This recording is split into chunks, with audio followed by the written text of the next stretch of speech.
करते हैं भाई। चलो पहले यहीं से रिवाइज करते हैं। मेवाड़ सबसे प्राचीन जो है कह सकते हैं हम इसे रियासत है राज्य की, ठीक है। प्राचीन नाम इसका हुआ करता था मेदपाट या फिर प्रागवाट। महाभारत के टाइम पे इसका नाम था शिवी जनपद, और शिवी जनपद की जो उस टाइम पे कैपिटल हुआ करती थी वो थी नगरी, फिर दूसरा नाम था उसका महामिका।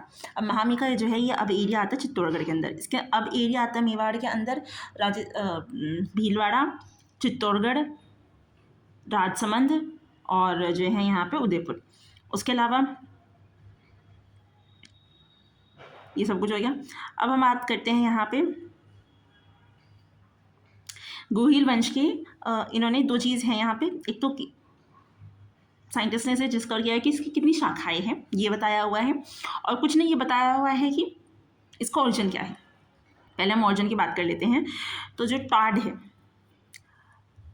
टॉड ये कहता है कि इसका ओरिजिन जो है वो हुआ है गुजरात के वल्लभी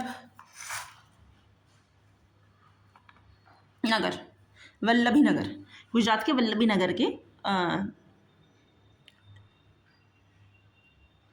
जो थे शीलादित्य थे उनसे। फिर अबुल फजल कहते हैं कि नहीं, ईरान के थे नौशेख अदिल, उनसे हुआ है। ओझा कहते हैं कि सूर्यवंशी से हुआ है, बस इतना पता है, ठीक है। उसके बाद यहाँ पे हम उनकी शाखाओं की बात कर लेते हैं। तो टॉड और मुनोत निवेसी, इन्होंने कहा है कि 24 है, दोनों ने मिलके। और एक होता है फिर हमारे पास में श्यामलदास दधिवारिया, इन्होंने अपनी वीर विनोद किताब में लिखा है कि 36 है। अब बात आती है गोहिलादित्य की। तो गोहिलादित्य गोहिल वंश के संस्थापक थे, वो हम बात कर चुके हैं। हम बात कर रहे थे कि गोहिलादित्य कौन है। गोहिल वंश के संस्थापक हैं, इनके पिता का नाम शिलादित्य था, और शिलादित्य ने शादी की थी पुष्पावती से, और शिलादित्य की माँ का नाम था सुभागा देवी। उसके अलावा ये जो शिलादित्य थे वो वल्लभी नगर साम्राज्य के शासक थे, गुजरात में है, जो कि पुष्पावती जो है ये आबू परमार की राजकुमारी थी, और आबू जो था उस टाइम पे वो राजस्थान के अंदर हुआ करता था। पालन पोषण का कमलावती ने किया है, क्योंकि ये खुद जो सतियों ने चली गई थी और इन्होंने अपना बच्चा जो कमलावती को दे दिया था। कमलावती वीरनगर की एक ब्राह्मण महिला थी। उसके बाद जो उन्होंने पोषण किया था वो इन्होंने किया था, उसके अलावा जिनका पालन पोषण था वो उन्होंने एक गुफा के अंदर किया था, इसी वजह से इनका नाम जो है यहाँ पे गोहिल रखा गया था। और इनका जो बचपन है वो भील समुदाय के बीच में व्यतीत हुआ था। राजतिलक इनका मंडलीफ नामक भील ने किया था, और इसी वजह से जो है यहाँ पे एक वो चल गया था कि जो मेवाड़ के शासक होंगे उनका राजतिलक उंदरी गांव के अंदर, क्योंकि जो गुफा थी वो उंदरी गांव के अंदर थी, तो उंदरी गांव के जो भीलों का जो सरदार होगा वही जो है राजतिलक करेगा मेवाड़ शासकों का। उसके अलावा जो डॉक्टर GH ओझा थे, उन्होंने कहा था कि जो गोहिल वंश है, उन्होंने ये कहा था कि जो है सूर्यवंशी, उन्होंने ये कहा है कि जो है ये ब्राह्मणों से उत्पन्न मतलब ब्राह्मण ऑरिजिन के हैं।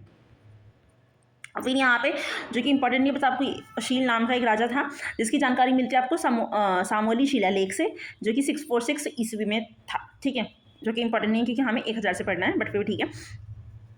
तो सामोली शिलालेख सामोली उदयपुर में है, और ये जो है मेवाड़ से लेना देना है, गोहिल वंश से जो है इसका लेना देना है। फिर अपराजित शिलालेख ये 661 ईस्वी में हुआ है उदयपुर में, ये भी उदयपुर से ही मिला है, और इसका जो लेना देना है वो भी सेम गोहिल वंश से या फिर मेवाड़ से आप कह सकते हैं।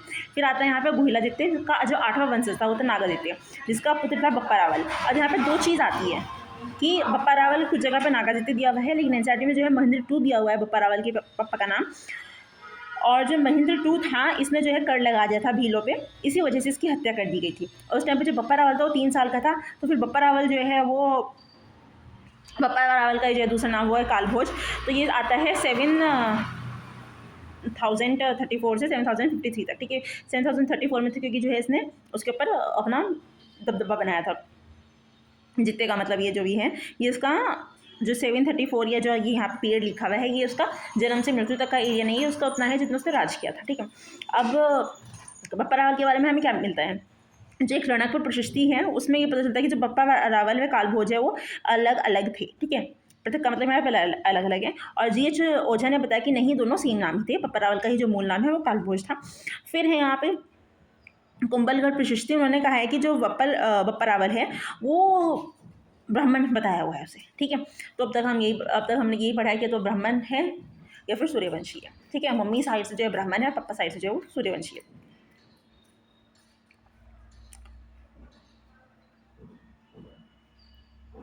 सुभागा देवी, और सूर्यवंशी भी सूरज की संतान है और सुभागा देवी एक ब्राह्मण थी।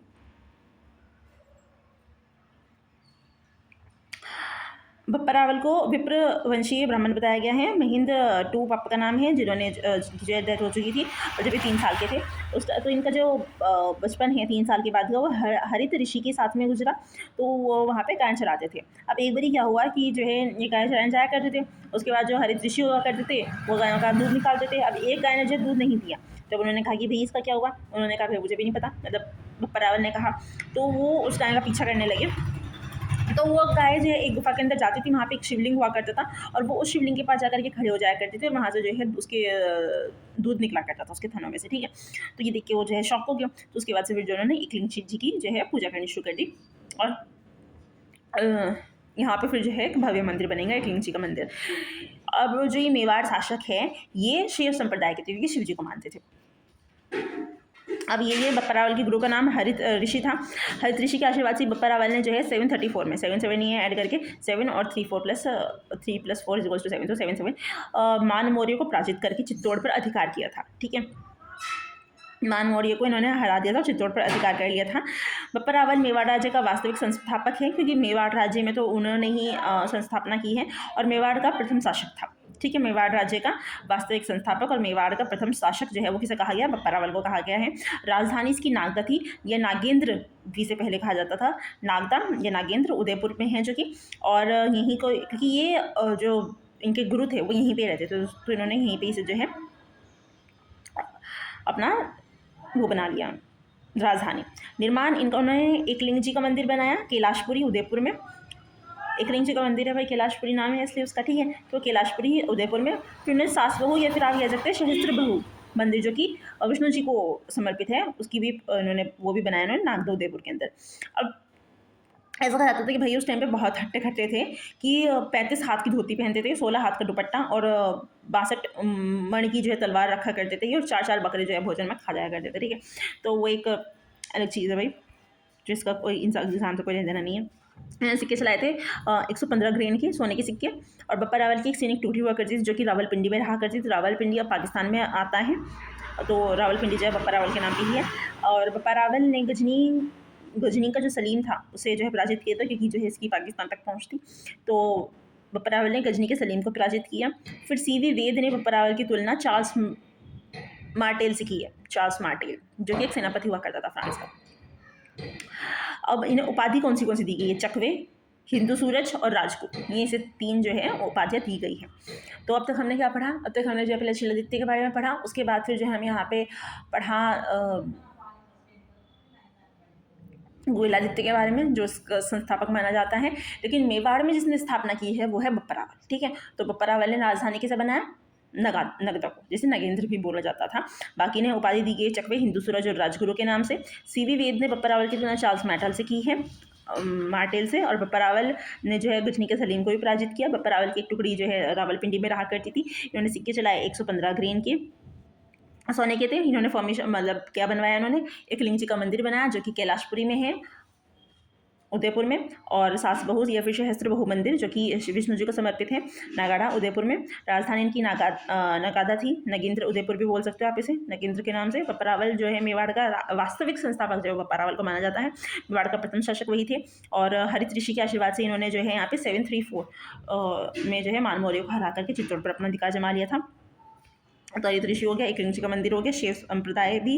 और रणकपुर प्रशस्ति बप्पा रावल व कालभोज को अलग अलग बताती है, रणकपुर प्रशस्ति। और कुंभलगढ़ प्रशस्ति जो है ये कहते हैं कि बप्पा रावल जो थे वो ब्राह्मण थे। और GH ओझा कहते हैं अपनी किताब के अंदर कि नहीं, बप्पा रावल और कालभोज जो है वो एक ही हुआ करते थे। और इनके पापा का नाम क्या था बप्पा रावल के, वो था महेंद्र टू, जिसे मार दिया गया था भीलों ने, क्योंकि वो बहुत ज़्यादा टैक्स लगाते थे उनके ऊपर। उसके अलावा एक शील है राजा जो सामोली शिलालेख से जिसके बारे में इन्फॉर्मेशन मिलती है, जो भी उदयपुर में है, वो भी मेवाड़ के राजवंशों के बारे में बताता है, और एक अपराजित था जो कि अपराजित शिलालेख है उदयपुर में। 661 उसकी डेटेड है, और वो 646 जो है वो सामोली शिलालेख के ऊपर डेटेड है। ठीक है, और गुहेलादित्य हम देख चुके हैं।